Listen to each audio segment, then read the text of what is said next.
Diabetes Connections is brought to you by Animas Corporation, providing insulin delivery products for people living with diabetes and part of the Johnson & Johnson Diabetes Care Companies, and by Dexcom.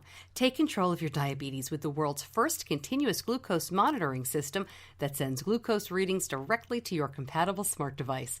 Live life on your own terms with Dexcom. Hi, it's Stacy. This podcast is not intended as medical advice.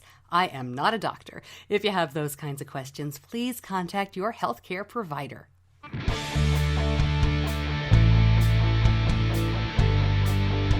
This is Diabetes Connections with Stacy Sims.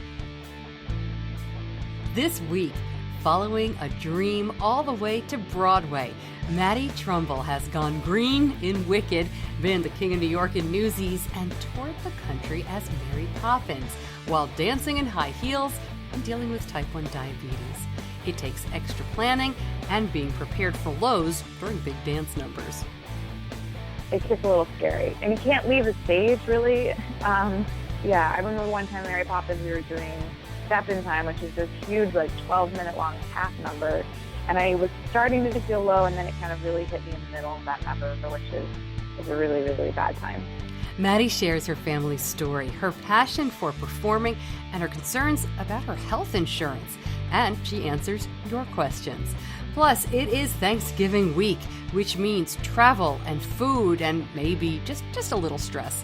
It all starts now on Diabetes Connections. Welcome to Diabetes Connections. I'm Stacy Sims. This year has flown by, right? I mean, here we are at Thanksgiving, and there is so much to talk about as always. I am thrilled to be talking with Maddy Trumble today, Broadway performer, diagnosed with type 1 when she was very young, and we'll get to her in just a little while. But I grew up just outside of New York City, going to a lot of Broadway shows, growing up wanting to be in theater, not really having the talent for it. But it was such a big part of my life and still is. We love theater. And I'll tell you more about what led us to really want to talk about this week, because my family kind of had a situation where we were talking about diabetes in theater. So I'll share that a little bit later on. But I want to talk a little bit about Thanksgiving. And this is the time of year when we get really close to Benny, my son's Diaversary. And if you're new to the show, welcome. Really glad to have you here. Glad you found us. And my story is that my son was diagnosed right before he turned 2 in 2006. He is about to turn 12. So boy, it's been almost 10 years now. My background is in broadcasting. I was a TV local anchor and radio show host for many years. And with the podcast, I'm really hoping just to share stories of connection, to educate and to inspire, and to kind of help us all connect more about diabetes. And so Thanksgiving just reminds me of looking back to right before my son was diagnosed. We have a farm, a pet reserve, an animal reserve around here. I don't know what you'd call it. It's called the Lazy 5 Ranch, and it is a drive-through zoo. So you can feed ostriches, and there's a couple of giraffes. I mean, it's this crazy setup. There's yaks. I mean, it's crazy. You can drive through and, get yak boogers all over your car, as we've done many times, or you can go on a wagon, and they kind of go places that the cars can't, and that's a lot of fun. So it's kind of a Thanksgiving tradition, and as many adults as possible try to bail. Somehow I always get stuck going. But my mom's always like, oh yeah, no thanks on the Lazy 5. I'll be home. But the kids loved it, especially when they were little. And I just remember going, and we knew something was wrong with Benny, but we really weren't sure what. This is a familiar story to many of you, but he was still in diapers. And we just thought, I don't know, that he was drinking a lot, so he was peeing a lot, and he was so sleepy. So I vividly remember we took family pictures in the mornings. Everybody's all dressed up. The kids were ages 2. Benny was the youngest. He wasn't yet 2. And I think the oldest cousin that would make her 6. So they're really cute, and everybody's got cute outfits on. And we went and took family pictures. And then we went out to breakfast at IHOP. And I have a picture of Benny with a giant glass of orange juice next to his uncle, and they're smiling, and he's drinking this juice. And I look back now, and it's like, oh my gosh, what must his blood sugar have been? But of course we didn't know. And then we went to the Lazy 5, and he needed a diaper change immediately, and then he basically slept on the floor of the wagon for the ride. And, we knew something was wrong. And it was right after that I called my doctor, and we went on from there, and he was diagnosed the first week of December. So Thanksgiving brings a lot of joy and a lot of family to me, but I don't think I'll ever think about Thanksgiving again without remembering that giant glass of orange juice. Man. I also wanted to share with you something that I think is kind of helpful, because I don't know about you, but Thanksgiving and any big family get-together can be a little stressful when diabetes is in the picture. I always come at these things from the perspective that people want to help, but sometimes things are said that are not helpful because people don't know what to say. They care about you and your child. If you're an adult with type 1, I can imagine this is even more awkward. But, can you eat that? What should I make? Somebody wants to give you a second helping, but then they ask in front of a whole table of people, should you eat that? And I've always laughed because, it's not like the people with high cholesterol are being quizzed whether they can have pie. Although, there have been times when we know people in the family are trying to lose weight. And, there will get some sharp lenses like, oh, is that on Weight Watchers? I mean, people are crazy. They're trying to help, but they're asking rude things. So to sum it up, I'd like to call your attention to a video that Mike Lawson made a few years back. Mike is with Diabetes Hands Foundation. He's also very, very funny. He's an adult living with type 1. And he has a video called How to Eat Dinner with a Diabetic. It is perfect, and it cracked me up. Mike is very smart and funny. He gets to the point. So here's some of How to Eat Dinner with a Diabetic. I think an appropriate place to start is meal planning. What can you eat, Pookie? Should we make you something special, Pookie? Can you eat that, Pookie? I love that you want to accommodate me. Thank you.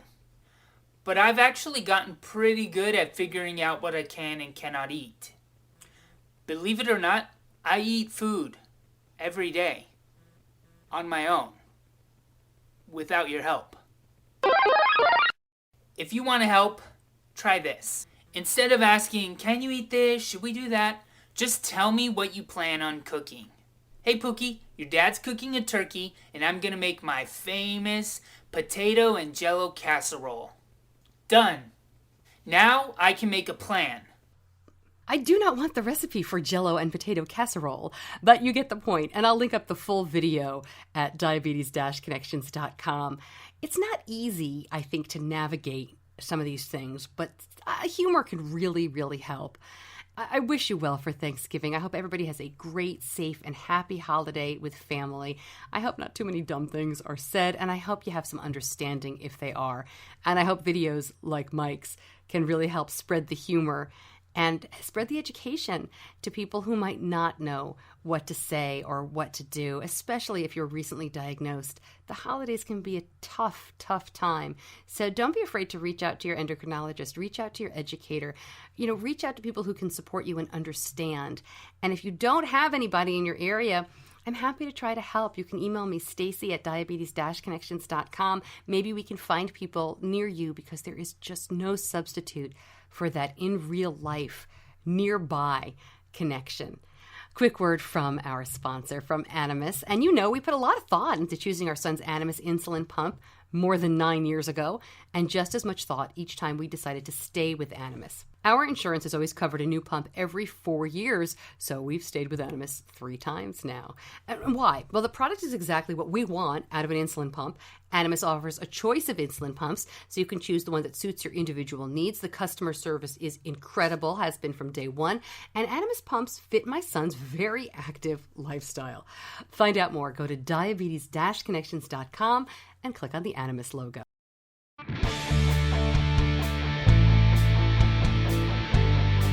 As I mentioned earlier, I love musical theater. I grew up very luckily, going to see a lot of Broadway shows. My dad worked in Manhattan, and we lived in the suburbs, so I was able to go in quite often and see a lot of shows. I was in a lot of shows growing up, school plays, that sort of thing, and just loved it. And it's been really fun seeing my kids get into it as they have grown older. They really weren't that into musical theater until just a couple years ago. My daughter was, but like a lot of kids, Hamilton really exposed my children to a modern kind of Broadway. So it was pretty cool. And since we started listening to Hamilton, And we actually did get to see the show. We bought tickets last October in 2015, and we went to see Hamilton this past September. So we waited about, 11 months to go see it. It was so worth it. It was fantastic. But Hamilton really was the entrance for my kids. And then they wanted to see more local. We have the, like many cities the size of Charlotte, we have, here they call it the Broadway Lights series, and shows will come through traveling. So it's not local theater, which is actually quite good here too, but it's the national traveling companies, the touring companies. So we've seen a bunch of shows, and we went to see Newsies not too long ago here in Charlotte, and we were talking about how athletic a show that is. I don't know if you've seen it, but it is not only singing and dancing, but there's gymnastics, and the choreography is amazing, and these kids are just nonstop action. And Benny said to me, wow, I wonder how you would do a show like that with type 1. And I love that he didn't say, like, could you do it? He just said, well, how would you manage it? So I thought, there's got to be somebody on Broadway right now doing something like that. So I put some feelers out, and we found Maddy Trumble. And thank you to Melissa Lee, who is over at Bigfoot. She actually sent me an article on Maddy. By the way, good time to mention, if you have a guest suggestion, if there's somebody you'd like me to either track down or somebody that you think would make a great guest for the show, please let me know. You can tweet me or hit me up on Facebook or just email me. But thanks to Melissa for helping me find Maddy. And once I reached out to Maddy, she got back to me right away. She was fantastic. And it was really cool to talk to her about how she manages type 1, especially when she was starring in Mary Poppins in the National Touring Company, because she's on stage for almost the entire play. So we'll talk about that in just a second. Quick word from Dexcom. In fact, you'll hear in the interview we talk about Dexcom as well. And prior to using Dexcom, we were checking Benny's blood sugar 6 times a day or more, which was especially challenging during his toddler years. But the finger sticks were not providing the entire picture. The Dexcom G5 mobile CGM system gives you a reading every 5 minutes so that you can spot trends and get a dynamic picture of your blood glucose levels. It helps us keep up with Benny's diabetes, even as he's hitting the teenage years. Being able to send our information through Dexcom Clarity to our endocrinologist makes appointments a lot more productive, as our doctor has more information related to Benny's glucose levels. Managing diabetes is not easy, but I feel like we have one of the best CGM systems working for us. For more information, go to Dexcom.com.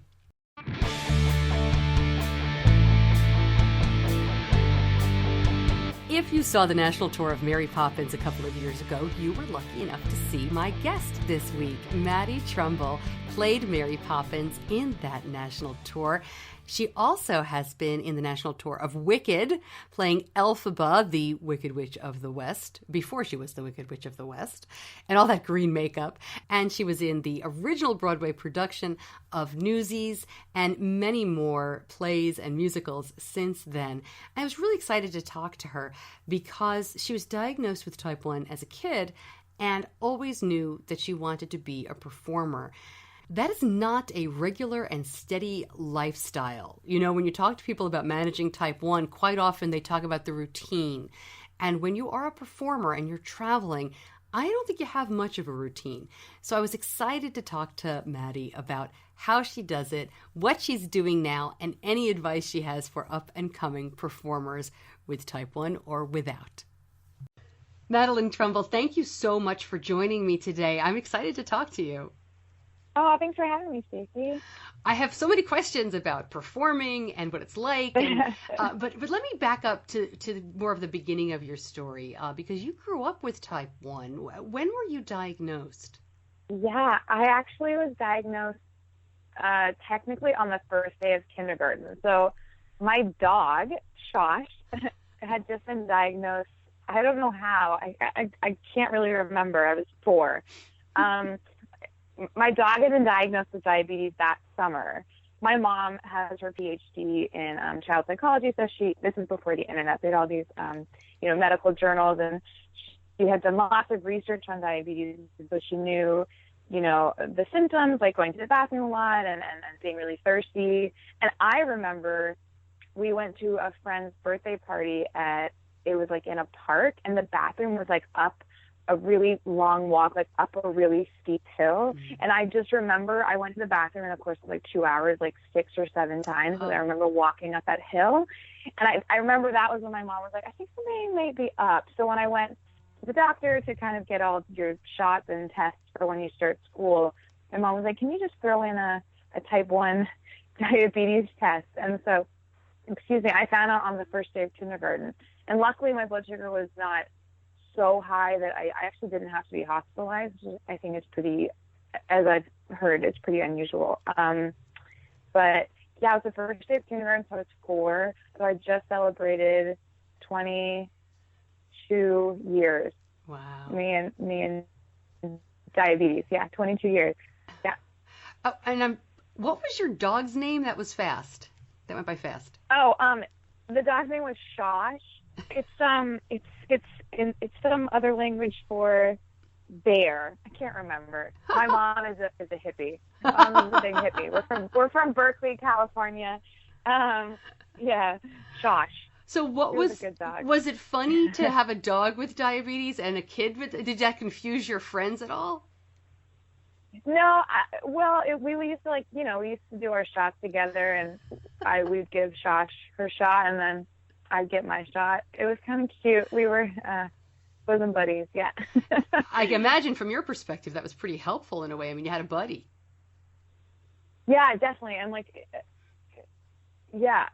I mean, it's so hard to remember, but I do remember giving her shots, and then I think I was giving myself my own shots when after a couple of weeks. I know it takes a lot of kids a long time, and I think that made it a little easier because I'd been giving my dog her shots for a little while, and so yeah, it was I think it made the transition a little easier in a weird way, but. That's funny. Yeah, I don't think about that often. My dog having diabetes, I completely forgot. Yeah. What kind of dog? What was Shosh?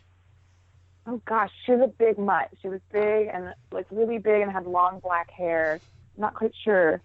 Well, 4 is very young to be diagnosed. I mean, I understand that you don't have a lot of memories other than going up and down that hill. Do you remember growing up with type 1?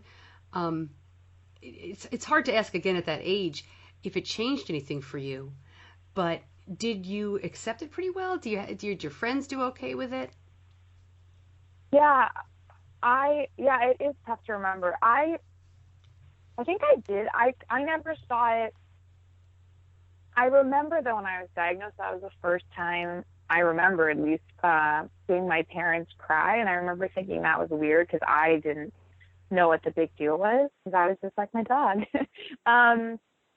But I like I said, I started giving myself my own shots for right away. Anyway, I don't think I ever saw it kind of as a disability or something I had to deal with. I think I kind of saw it as more of something that made me special. And every summer, starting when I was 5, the next year, we went to diabetes camp. We went to family camp for a few years. And so it was always it's not a good thing, but it brought opportunities, and I met lots of friends that I wouldn't have met if I didn't have it. Yeah. And I don't really remember from being a kid the bad times, which is good. That kind of came later, when I became a teenager and started having some denial that the disease would never go away, which is really, I still have a hard time dealing with that. But when I was a kid, it was whatever, I just give myself shots. And my friends thought it was cool, and all my friends wanted to learn how to, and then when I got a pump in middle school, my friends all wanted to learn how to give me insulin in case I ever needed them in an emergency. So it was always just kind of an opportunity for, I don't know, I didn't see it as a negative in my life. That kind of came later. I totally understand that. My son was diagnosed very young, at age 2, and we're just getting now to the point where he's in middle school, and he's kind of like, it used to be diabetes is special, and I love my friends from camp, and I just think it's a natural for a teenager to be excited about it would be a little different in a way. Yeah, it's definitely it gets old. You're like, oh, this isn't going away. Yeah. So when did you know you wanted to? When did you know you were interested in theater? Was that something that you always remember, or did something happen when you were a kid to flip that switch? No, that was always, my dad was an actor. My dad is deaf. And so he kind of became an actor kind of by accident. He was never went to school for it, but back in the 80s when Children of a Lesser God was on Broadway, there's one character in the show who is deaf but needs to have very good speech, and my dad speaks really well, has really good speech for a deaf person. And anyway, so I can't remember the exact story, but somehow he fell into this Broadway show, and so he lived in New York for a while, and he was like a lover of musical theater, and so was my mom. So we just like always had it growing up. I remember my first I was obsessed with The Wizard of Oz and all the old movie musicals when I was little. And I don't think it never was like a decision that was made. And then my mom, I'm from the Bay Area, from Berkeley, and there's a ton of great community theater there. And so my brother and I, just one day, my mom was like, you should go audition for Annie Get Your Gun, which, has kids in it. And we went and auditioned, and I sang Singing in the Rain I had an umbrella as a prop. And and my brother and I, both were cast in the show. And kind of that's sort of what changed it. I was 7 and he was 9, and we both really fell in love. And then my little sister too eventually started doing it, and she's still acting now. She's on the Sound of Music tour, going around America right now. So yeah, it was always in a family affair. We all did it. We all did shows together. Made it easier for my mom. She had like one place to drive after school instead of 3. So you have 3 of a brother and a sister? Yeah, there's the 3 of us. Yeah. Great. I have a very ignorant question, but you said your father loved musical theater. It's hard for me to understand how someone who is deaf can have that sort of appreciation. Can you try to explain some of that to me? Sure.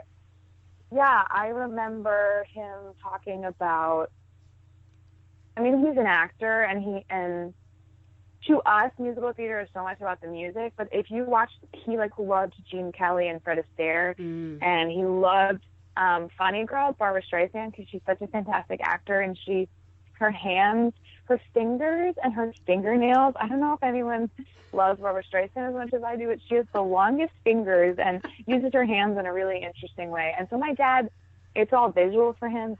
He can't hear the music, but, and Gene Kelly is so fun to watch. You could watch him without music and it would still be entertaining. But I think it's like the visuals in musical theater. And he was an actor, so he always talked about what to do with your hands and how hands are really important, obviously for him, because that's how he talks. But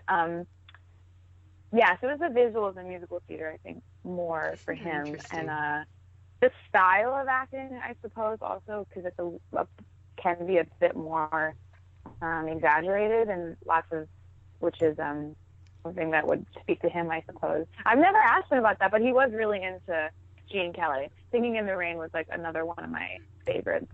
Oh, I've seen that movie a million times. My sister and I. It's so good. we had in the olden days, we taped it off of PBS one time with our VCR, and we watched it over and over and over again. And when I see it now, I wait for the pause because there was a pledge drive when we taped it. And so in the middle, every like 40 minutes or so, they would interrupt it for 20 minutes. So I know exactly where those pauses come. That is such a great movie. I remember those pledge drives. Oh, yeah. So good. Yeah. So tell me a little bit about performing, though, with type 1 diabetes as a teenager, as a kid. I imagine you had to do a few things to help yourself out. Can you talk about that? Yeah, I'm trying to think of stories from when I was a kid. I'm not really remembering. The only thing go ahead. remember, I got a pump in the summer before 6th grade, which is when I played Annie in Annie. And I remember having to do that and having it show through my costumes. And that was honestly, that for me as a kid, again, I was, no big deal. That was the biggest deal. I remember thinking, because you know when you're performing, you usually have to wear a microphone as well, so it's like you have one extra machine on you. Anyway, so that's what I remember. I'm trying to think of something that happens maybe that I That's okay. I'm just curious, did your parents, like when you're performing, did they want you to check your blood sugar before? Did you have snacks backstage? Or do you, that kind of thing? Yeah.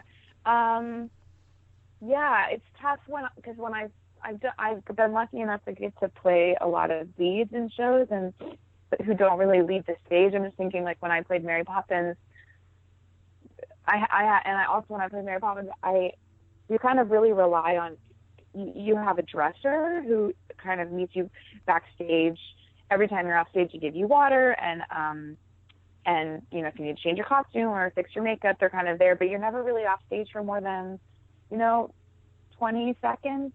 Wow. So they always had glucose tabs or juice, and I would always, and when I was a kid too, I'd have like a little box on either side of the stage and in my dressing room, and because it's really, it's scary to be low no matter what, but it's really scary to be low when you're in the middle of the show and doing a dance number. And I've never had any major, anything.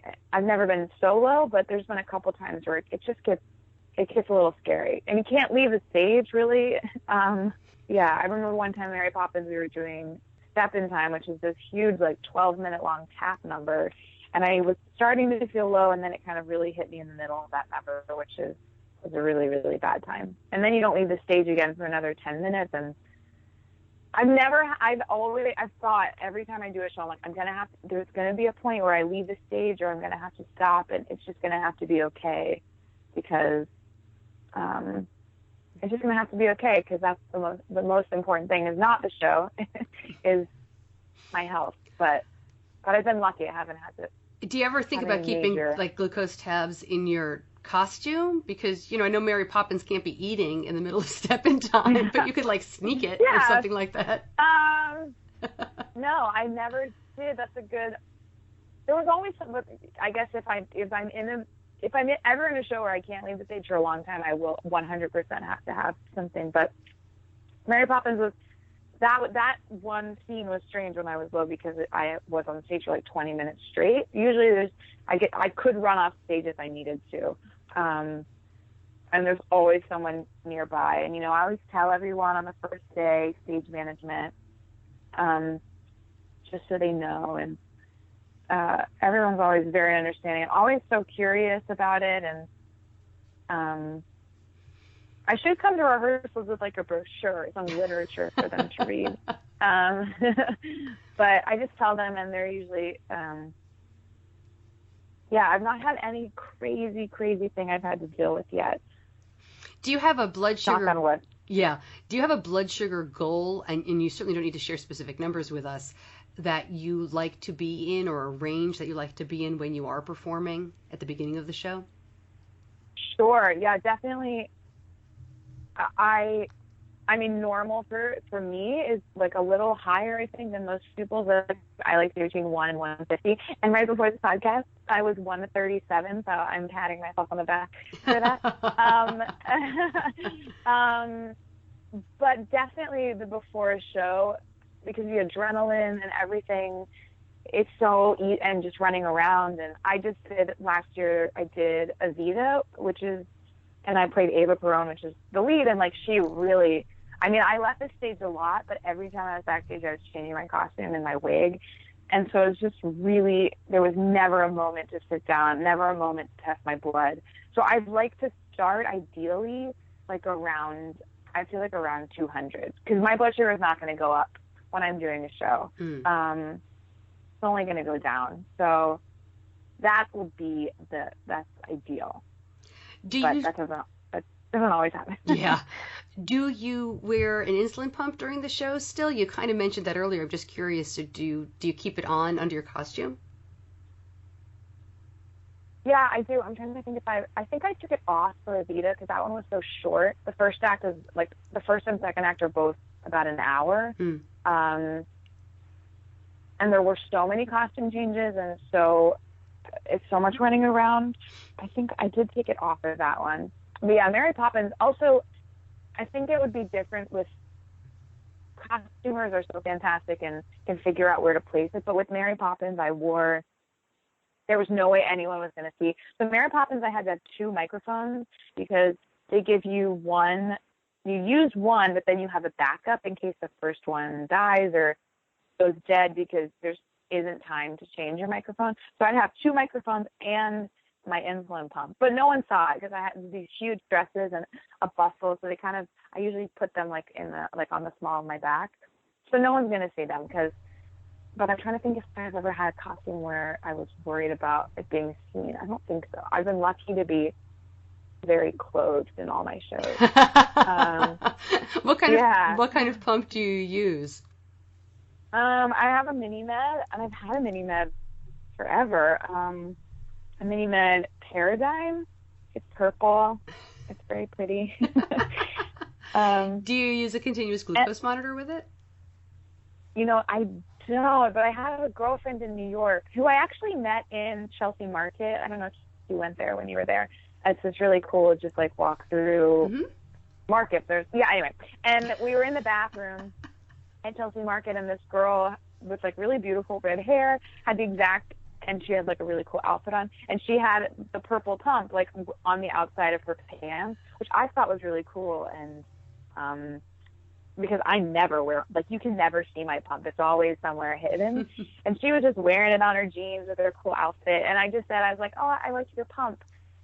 I have the same one. And first of all, for me to start a conversation with anybody on the streets of New York is really unusual. But I'm so glad I did because she was like, I just moved to New York. And I'm just wondering, like, can I get your phone number? And maybe we can hook up for lunch. And it turned out that we had a lot of friends in common because she's also in theater. And anyway, she's like become my girlfriend. What was I saying? Oh, I just hung out with her the other day, and she just got a Dexcom, and she has an Apple Watch. And she was just showing me. She was like, look, I'm just looking at my watch, and it tells me what my blood sugar is.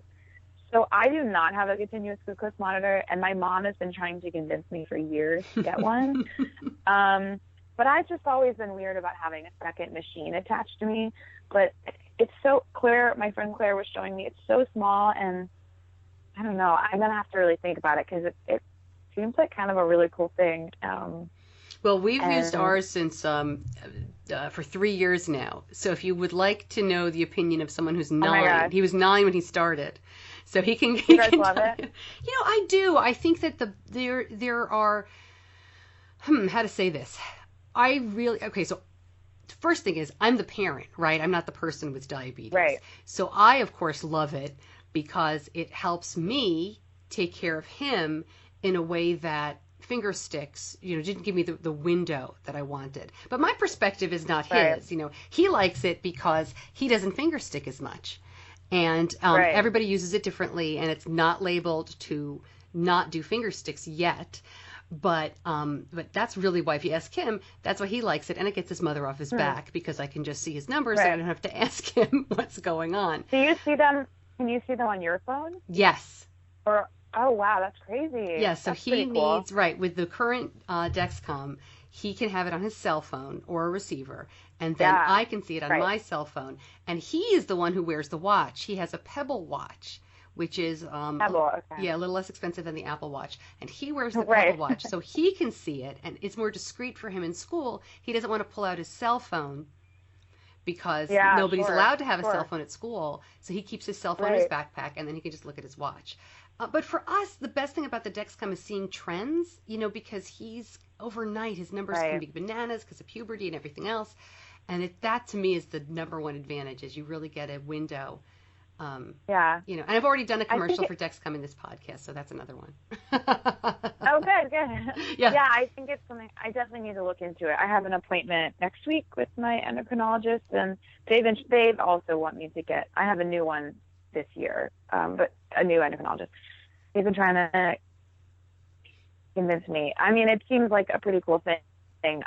I was just so hesitant because, it's also hard. I've had diabetes for so long, and I've kind of been doing the same thing the whole time, and the thought of having something else come in and kind of interrupt what I know is scary, but But also at the same time, I've like seen technology grow, because in the last 23 years, that's when I first started. My first meter was 45. It might have been 60 seconds. I think it was 60 seconds and like a huge drop of blood, and then 45, and then 30, and then 15, and now 5. And then I got the pump at a certain point, and so. But for the last 15 years or so, I've been doing the same thing. So that's what scares me. But I really should welcome it. It's exciting. And sometimes I don't always feel when I'm getting high, and I'll test and I'll be shocked. So I think that would be a good thing to have, because it would kind of, right, it kind of alerts you. Well, we love it. But at the same time, I totally understand what you're saying. Okay. I mean, I have a lot of friends who, it's funny when you have somebody in your family who's diagnosed, suddenly everybody comes out of the woodwork and you realize that you knew people. And I have a friend who, he tested one of the first pumps when he was in middle school, and it was a painful process. I mean, this is 30 years ago. Yeah. So it turned him off for pumps forever. Wow. And then he's got a pump in his 40s. He just didn't want to do it. He was doing fine. Wow. He had good control, and he loves it. But, if he didn't, he would go back to what he was doing before. So you do it. Here's mom's advice. You do what's right for you. Go check it out, but don't feel pressured. But how cool is it that you made a friend? It's always funny when you see people with a pump or checking their blood sugar, because sometimes you don't want to be weird, but it's so cool when you are able to say something. That's great. Yeah.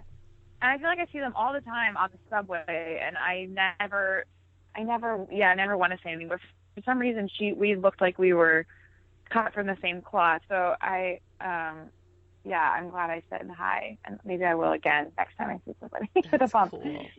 So how did you get to New York? I mean, I know it's a long process, but as you mentioned, you're from Berkeley, and you were performing as a kid. But a lot of people try to make it in theater. What was the I mean, not the whole process, obviously, but how did you do it? Yeah, so I grew up doing theater, and my mom is so incredibly supportive. I don't know how. She loves theater, and it was never a question of should I do this or. Anyway, so I found out. I think we were in New York City when I was in high school. We were seeing some shows, and I started noticing that people in their bios and playbills were listing where they went to school. And I think I didn't even really know that you can major, you can get a BFA in musical theater. And I didn't know that you could even do that.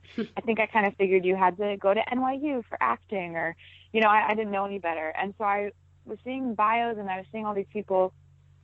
So many people had the University of Michigan in their bio. So I went up to a couple people after the shows at the stage door and chatted with them about, and actors are so nice. And, they talked to me about the schools they went to. And so I looked into Michigan. They had a summer program for rising seniors. So the summer before my senior year, I did a 3-week musical theater intensive with the head of the University of Michigan Department of Musical Theater. So I did that, and then I loved the school. I loved the faculty, and I auditioned, and I think 3 of us from the summer program got into the school. So I went to the University of Michigan for musical theater, and I did that for 4 years. And that was a tough 4 years because I had never really had any sort of training, or I took voice lessons here and there and some acting classes, maybe every other year.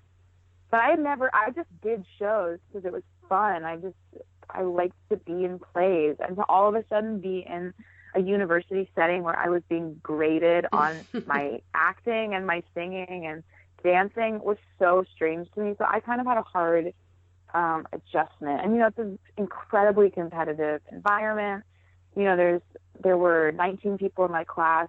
So you have a group of like 100 kids, and everyone wants to be on Broadway, and everybody wants to get the part in the show. And it was definitely a hard 4 years. I think that's what made me grow so much. And anyway, so I did 4 years at university, and then we did a senior showcase, which a lot of musical theater programs do. They put together like a 45-minute show, and everyone gets a couple minutes to kind of show themselves and what they do best. So some people in my class danced. Some people did like a little song and dance. Some people, I just stood there and sang because that's what I do best, I guess. And a bunch of industry people come, agents and casting directors. And so from that, I got an agent. Most people sign with an agent. But then also from that, which doesn't always happen, but I got an audition for Mary Poppins. The casting director of Mary Poppins came to the showcase, and he actually called in like pretty much all the girls from my class went in and auditioned. And I had an audition, and went fine, but then I went away for the summer, and I never heard anything. And then I got a call. All of a sudden, I was doing a show in St. Louis. I was doing summer stock, and they said, "Hi, can you come in for a callback for Mary Poppins? It's this day." So I had to take time off from St. Louis and go to this audition, and I got the show like right away. They called me when I was walking out of my audition, and they said it was Thursday, and they said, "Can you start rehearsals on Monday?" So I started on Monday. So that all happened so incredibly fast, and I did the tour twice. I toured with Mary Poppins 2 times, so this was the first time I did it. So I don't know if it was luck or timing or something, but so I did that tour for 6 months, and then we closed, and then I moved to New York City. So I moved to New York City kind of in a great spot. I had all these friends in the industry, and I'd gotten to save up some money, and I lived with a girl that I had toured with, and I was really lucky because a lot of people move to New York City. They go for their senior showcase, and then they're just there, and they have to, like my little sister did that. She went and she did her showcase, and she got an agent, and then she had to find a restaurant job and somehow come up with rent money because living in New York is so expensive. And I was incredibly lucky that my New York journey kind of started off. And it also started off a little late, and it was cool that I got to go to New York, and I had a show on my resume, so auditioning was a little easier. And yeah, that was a very long-winded story. No, that was great. That was great. And then and then after you moved to New York, you understudied and were in a few other plays, right? You were in Newsies and you were in Wicked. Yeah, well, so I'm trying to think of, so I moved to New York, and kind of right away, I think I'd been there for 6 months, and then I got Newsies really quickly, and I did that for a few months, and then I did Mary Poppins again. So then I toured again, and then I came back to New York, and then I did Wicked, and I actually did the tour of Wicked, and then I toured again with Wicked, and then I came back. So I've been in and out of New York since I got here. People ask me how long I've been in New York, and I feel like I'm lying to them when I say 5 years, because it's really not been that long. But yeah, so everything just kind of happened really fast, and I got really lucky kind of right away. And then these last 2 years, I left Wicked about 2 years ago. These last 2 years have been pretty slow, which has been tough to deal with because I had so much success so fast. And this is kind of, right now I'm experiencing what most young actors experience in New York, kind of the like, I go to auditions pretty much every week, and they go well, and there's always some reason you don't get it. It's really stupid. Like the last one, I was too tall. The one before that, I was too young, which is good. At least I wasn't too old. It never has to do with talent, and I'm still getting used to the rejection is tough. I'm getting better at realizing that it's really not about me. It's not personal. But let me ask you that.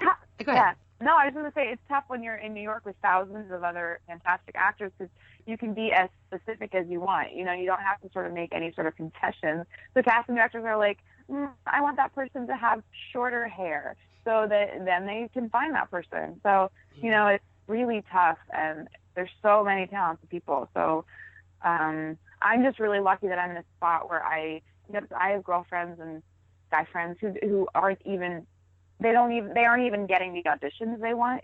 They're like a whole step further behind me in a way, because I'm at least getting the auditions. That's step one, and that's really tough too, to even get the auditions. Because if you think about, there's thousands of people and hundreds of agents submitting their clients for one audition, so they can only see 10 people. So the fact that I even get to audition is like a great feat. So I'm at least thankful for that, but I would like a job. That would be nice.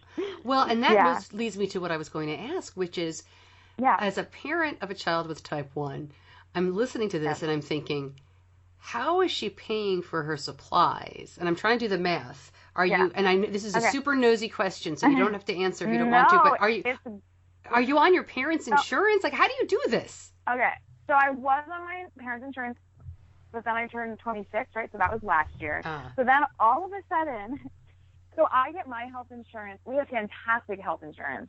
I get it through the union, through the Actors Equity Association, and the insurance they give us is so great. It's incredibly affordable, and the diabetes supplies are actually, like, we have a really great deal with them, and I don't really pay anything for my insulin or my strips, which is kind of fantastic. And anyway, but I get it through my union, so you have to, they give you insurance based on the amount of weeks you worked in a year. So this year, I have literally worked 5 weeks, and you need 11 weeks to get 6 months of insurance or 19 weeks to get a year. So I am losing my insurance January 1st, which is super scary. And it just kind of adds a whole other element to when I go into these auditions. Oh, wow. I have to stop doing this, but I keep thinking, like, the stakes are so high for me for so many reasons, because I love a job, I love money, but also I really just need to work so I can keep my insurance, my fantastic insurance. So thank goodness for Obamacare and not being able to refuse people because of, pre-existing conditions, because I don't know what I would do if that was the case. But yeah, it's scary. So January 1st, I don't know what I'm going to do. I have to figure something out. But yeah, no, it's been incredibly affordable the last few years, which is great. And then I think January 1st that will change, which is super disappointing. It's that's kind of always been like, and I watched the weeks tick away. This last year, I would watch them go, and every audition I'd go to, I'd be like, okay, it starts this date and then finishes this date. So if I get it, I'd have enough weeks to, I lost it this year. So that's kind of been tough. That more than anything else has made me kind of reevaluate if this is the right thing to do, because it shouldn't be about that when I'm auditioning and singing and acting. It shouldn't be about getting health insurance, but that's kind of what it's been about for the last year. And it's just, it's kind of stressful and I think fun. That's such a common, unfortunately, such a common thought among people with any chronic condition. And I hear it all the time in the diabetes community that people are staying in jobs they don't want, or they're working for money that they need to only go to insurance. And that is tough stuff. Let's talk a little bit. I don't want to completely change the subject here, but okay. And this is another nosy question. So since you've been in a lot of auditions this year, but haven't had steady theater work, did you take another job? Did you take a waitressing job? That kind of stuff? Yeah. So I don't think I've been super smart about it. I had a lot of money saved up from touring, because when you tour, you get a per diem and your paycheck, so you kind of just get to pocket your paycheck, which is pretty fantastic. So I had like a lot of savings from 3 years of touring. So I've kind of been living off of that, and it's tricky because every time I have an audition and have a callback and then have a second and third callback, which happens all the time, I'm like, oh, I'm going to get it. So I keep putting off getting a real, like, high-paying sort of side job. But yes, I have a little teeny tiny part-time job at Soul Cycle, which is spinning studio, which I love so much. But I'm kind of in the process of thinking about what else I should do. I used to take headshots, which take pictures for actors, which is kind of a great thing to do on the side for money. And I haven't done that in a couple of years just because I don't know, I just have, I'm not sure why. But I'm thinking about doing that kind of just to make some extra money now to pay for my health insurance. And I luckily have not had to waitress yet. I think I would be pretty terrible at it. I'm going to avoid that. But that is kind of that's the best way to make money. I mean, my sister was doing that before she left on tour and was saving money in the bank. But she was working really hard, and I would not want to be a server in New York. I think it would be a tough job. New Yorkers are tough, and especially when they're eating, they want things to be perfect. The standards are really high. I'm not sure I'd be good at that.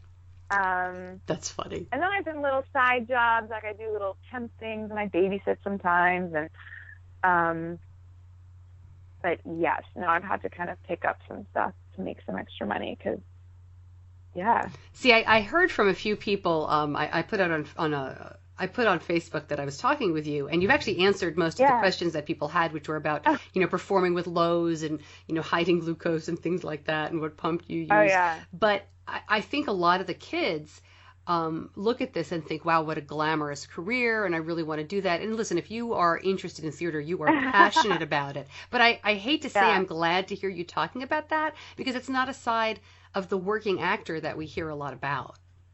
No, that's something, and it's not something I ever thought about, or even in college. They say we'd have people come in and chat, but the people who would come in, so they'd have master classes and labs with, alumni, but all the ones who came in were the ones who are working consistently and live really glamorous lives and who make a lot of money. No one ever came in and said, sometimes you don't make money, and sometimes it's stressful, and sometimes you lose your health insurance, and sometimes you really get, when you're going on. I mean, I haven't gotten, and I pretty much had an audition every week and gotten called back for a year, and I haven't gotten anything for over a year. So that is hard. Just the rejection is really tough, because I'm pretty good at laughing about it. It usually takes a day. I usually have to go to bed. I get really sad, and then I go to bed, and I wake up the next morning. I'm like, okay, I can do this. Yeah, it's tough though it's constant. It's constant no's, and that's tough. And I go back and forth between blaming myself, because it's really not my fault, but it's hard when when you see all your friends kind of succeeding, and which is and I hate that. I hate comparing myself to them and feeling like I'm competing with other people, because you are, but you're not, and so it's tough. It's really tough. But then when it's good, it's so good. So yeah. I would think that's got to be so normal and so awful in those theater groups when people are working and people aren't working. It's got to be crazy. Yeah. That's gotta be crazy. And it's funny because we're all at a different place. Like I said, I have girlfriends who they would kill to be having the auditions I have. But then one of my best friends, just turned down a big Broadway show because, he's kind of at a different level than me, and he decided that wasn't really what he wants to be doing. And, so that's his heartbreak, is that he, they wouldn't give him enough money to do the show he wanted to do. So, I have a hard time sympathizing with that, but also I have to realize that everyone's in a different stage. Sorry, my alarm just went off for some reason.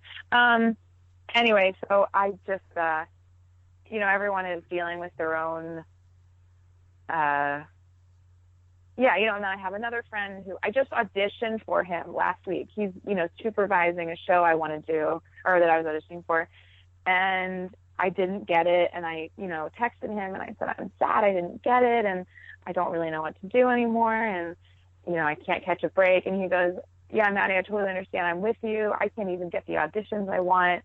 And in my head, I'm like, but I auditioned for you. So, everyone, but he's still, he wants to be auditioning for other new Broadway shows, and he can't get those auditions, and blah, blah, blah. So everyone's got their own heartbreak. It's, kind of no matter what level you're at. But then when it's good, and when I get to be playing my dream roles and getting paid to, do, sing this music I want to sing, when I got to do Evita, which is my dream role, and it's fantastic. And when I get to be in Wicked and people are so impressed with me because I'm in Wicked, then it's great. But then, so that makes it worth it, I suppose. But I'm kind of trying to decide just how worth it is. Yeah, it's just tough. It's tough. Yeah, you're at a crossroads. That's really wild. Yeah, I definitely am. Yeah. Well, I'm interested to keep talking to you over the next couple of years. Who knows what will happen? I know. So this time of year, I was trying to think, and I'll edit this part out, but I may end up running this before Thanksgiving. So that'll either set up or take out this next question. So for many people, their yearly or their biggest exposure to theater is that Macys Day Parade where Broadway performers, walk down, the street in New York, and it's amazing. And every show has a musical number. And I DVR this every year and fast forward through all the nonsense and just watch the musical numbers. Have you ever been in that, or that's going to be freezing and hard work, and you're up early, but everybody's always smiling and it looks like a lot of fun. What's that all about?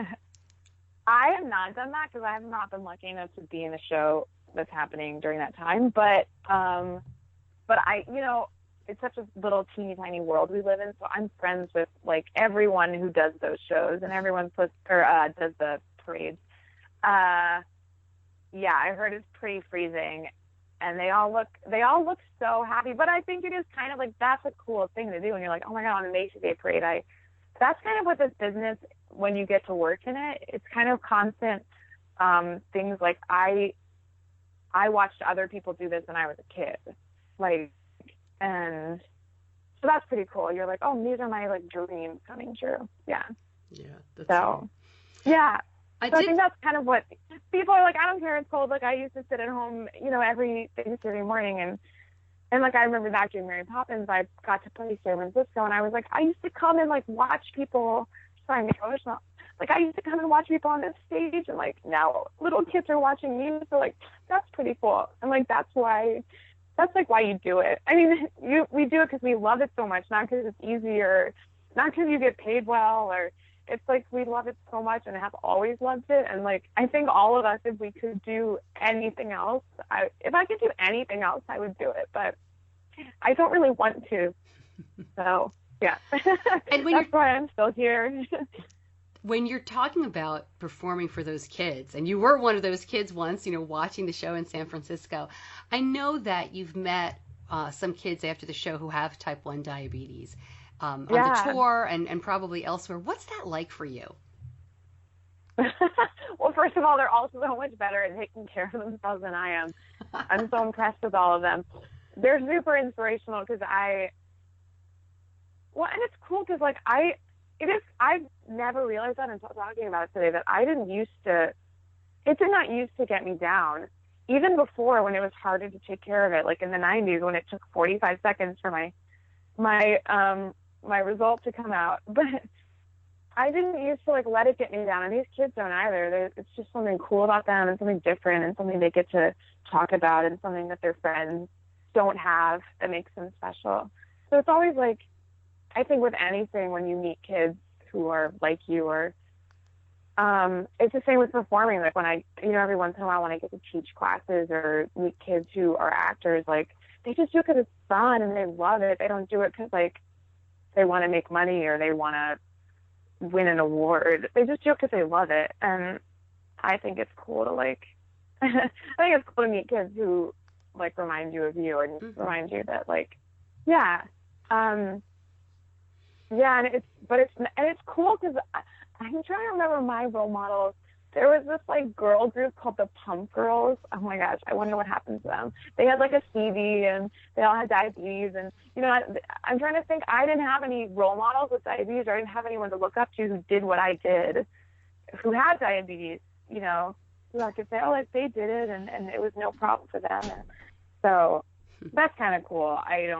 Not that I fancy myself a role model, but I hope I can be. You are, definitely. Yeah. I have a Facebook question for you. So Trish writes on Facebook, my high school theater major loves her, meaning you, Maddy, and she wants to know if you have an education program for rising stars. Oh. I mean, is there, I know you went to college for this, but there is an education program you recommend? You mean at a college level? I would think either a college level, a summer program, something that you might recommend to help kids get on the track. Oh gosh. there's so many musical theater departments now, so many more than when I feel like there's new ones popping up all the time.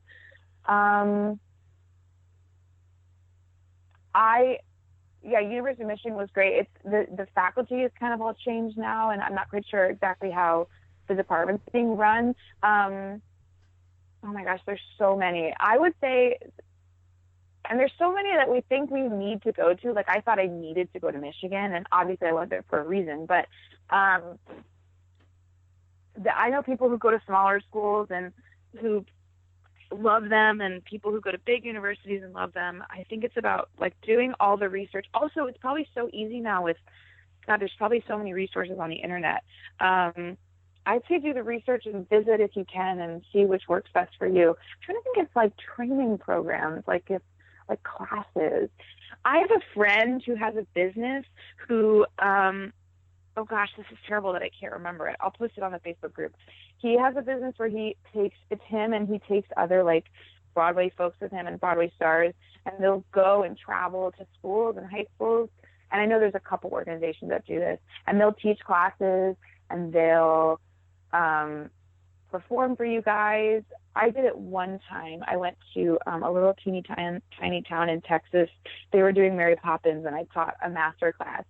I think it's called Straight Out of New York. This is the worst answer ever. You're going to have to edit all of this out. You can just send it to me, too. I haven't taken a class in so long. I probably should. Maybe I would be better at my auditions if I took a class. But yeah, I wouldn't even know where to tell someone where to start. Gosh, I will think about that, and I'll get back to that person on the Facebook page. That would be great. That would be great. Yeah, definitely let me know. How funny. There was also a question about, you must have a pretty crazy schedule. Even when you're just auditioning, you don't have a regular 9 to 5.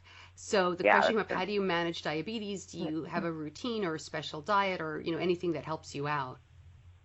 The short answer is no, which I'm constantly trying to be better and trying to find that routine. But yeah, it's tricky because every day is different. Some days I work at a gym essentially, and we have 6 a.m. classes. So some days I have to be there at 5:30 in the morning. But then other days, like today, I slept in, and tomorrow I'll sleep in. And then the next day I'll wake up at 4 in the morning. And so every day is so different. Yeah, it's tricky. And I just test a lot, which is why I should get the Dexcom. I test a lot, and I try to keep up with everything. It's tough when there's no routine. And as far as diet goes, I try my hardest to I'm also vegetarian, which doesn't really have any effect on diabetes, but I feel like I maybe eat more carbs than the average person because I don't eat meat. So I'm pretty good at counting carbs, I will say. I've got that going for me. I do a lot of carb counting and a lot of like bolus wizarding on my pump to take out my guesswork, because my guesswork's pretty bad. But yeah, it's a constant struggle. I still get surprised by highs more often than I'd like. I'm not low often, which is good, I guess. But yeah, I always have Lara bars with me. I always have fruit with me in case I need it. But yeah, no, there's a lot of growth to be done, and yeah. I'm glad I'm seeing I'm glad I'm going to the doctor next week, because I definitely need their help. Well, listen, I always think it's interesting when I talk to people like you, because I kind of hear you almost like apologizing that you're not like a perfect diabetes role model. It's so funny. But, that's what this life is all about. I mean, there are people who are absolutely amazing, and, they seem to have it down. But I like talking to people like you, too, who are very realistic and understand. Oh my gosh. I mean, this is not a game of perfect. Yeah, nope, it's not, and I thank goodness. But and I apologize all the time. I always feel guilty about it, which I need to get over that part about it, because it's hard for everyone. Even my girlfriend with the Dexcom the other day, she was like, I was like 300 the other day, and I don't know why that made me feel better about it, but I was like, she's that high and she has a Dexcom, so yeah, it's tough. And I had a girlfriend actually who did Wicked with me who also was a diabetic, which was fun. I had never worked with one before. She didn't have a pump. She had a Dexcom, and she had such unbelievable control. She's the most like regimented, disciplined person I've ever met. And so for her, a high would be like if she was like in the 200s, she'd be like, oh my God, that would be a big deal for her. She really made me feel like I felt like I was constantly apologizing to her. She made me feel like the worst diabetic. Not intentionally, I did that to myself, but she was pretty great at taking care of herself. And she ate like paleo, and she counted every carb and every gram of protein and calorie, and it's pretty incredible to watch her take care of herself. She was really good at it. Definitely an inspiration. Yeah. I will never, ever be like that, even if I tried my hardest, just because I don't have that personality, but it was something to aspire to. Yeah. Very interesting. Well, it doesn't sound like you're doing half bad. I mean, I know you're not working as much as you'd like to, but I still think it's been fantastic talking to you and learning about this life. That's very cool. So keep us posted. I didn't even ask you for theater tickets or anything. I was very good. I wish I could give you some. I want some too. Oh, I know what I forgot to say. So I just want to let you know. Yeah. So the reason I wanted to talk to you was over the summer, Newsies came through Charlotte and where we live. And so we all went to see it. And my son, who has type 1, we were watching it. And if you haven't seen it before, it's a very intensive dance show. I mean, the choreography is amazing. It's dance and gymnastics, and it's incredible. And he said to me, I wonder how somebody with type 1 diabetes would perform in a show like that. Not could they, but just how would they do it? And so that's when I went on this search to try to find somebody who'd fit on Broadway. And so how fun to find you. And you'd been in Newsies. And you guys just had like a kind of a mini reunion of some of the cast members, right? Didn't you do like a one-night performance in New York? Yeah, we just did a little like reunion concert. We did one last year. I think it's gonna be an annual thing. Some of the original, well, not just original, any Newsies. We got together and we sang some songs. I sang with Kara, who I did the show with, and then we did Wicked together too. So we sang this song from Wicked, which was kind of fun because it's so rare that you get to work with someone twice in this business. So. It was super fun. It was fun to get to see all our friends again and sing songs from the show. It's great. And we're going to do that next year probably, sometime in the summer. So, yeah. All right. I'll keep you guys posted. Yeah.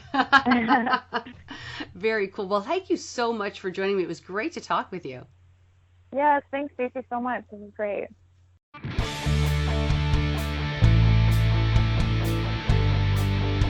You're listening to Diabetes Connections with Stacey Sims. More information on Maddy Trumble at diabetes-connections.com. I've also linked up some videos of her performing. She sent me a couple of great pictures of her in costume. That green makeup when she's Elphaba in Wicked is just amazing. And, that's some pretty tough stuff when you think about the life of a theater person, of somebody who's on Broadway or in these traveling companies when they're not working. It's just not a steady job. So I wish her all of the best. I hope that health insurance kicks back in and the union kicks back in and everything else that she needs. But as a parent of a child with type 1, that's kind of hard to listen to think about. And I don't want to get into the current political situation that much, but, to think about how tenuous all this can be. Time will tell what happens with the ACA, with the Affordable Care Act and everything else. But, she's in a profession where her health insurance depends on her, getting jobs through auditions, very, very subjective process. So that was a lot of fun, though, to talk to her and to learn more. I will also be sure to link up the video I mentioned earlier in this show, Mike's, how to have dinner with a diabetic at diabetes-connections.com. Thank you so much for joining me for another week. I hope you have a wonderful Thanksgiving holiday. Next week, I am excited to bring you the story of a 75-year journey, 75 years with type 1. I'll be speaking to a woman who was diagnosed very young in 1941. That's coming up next week. In the meantime, please subscribe to the podcast on whatever app you're listening to. If you're listening on the website or on Facebook, that is great, but please go ahead and find us on a podcast app if you'd like to take me along in the car or make it a little bit easier for you to listen. Very easy. iTunes, if you have an iPhone, there's a podcast app that makes it simple. Or on Android, I recommend Stitcher or Google Play Music. Also, we are on iHeartRadio. Wherever you can find a podcast, Diabetes Connections will pop up. And please follow along on social media, Facebook and Twitter. I'm on Instagram as well at Stacey Sims. By the way, on Instagram and on my public Facebook page, all of November for Diabetes Month, I have been posting stories and pictures of people in the Charlotte area touched by type 1, so you can go ahead and check that out as well. I'm Stacey Sims, and I'll see you back here next week.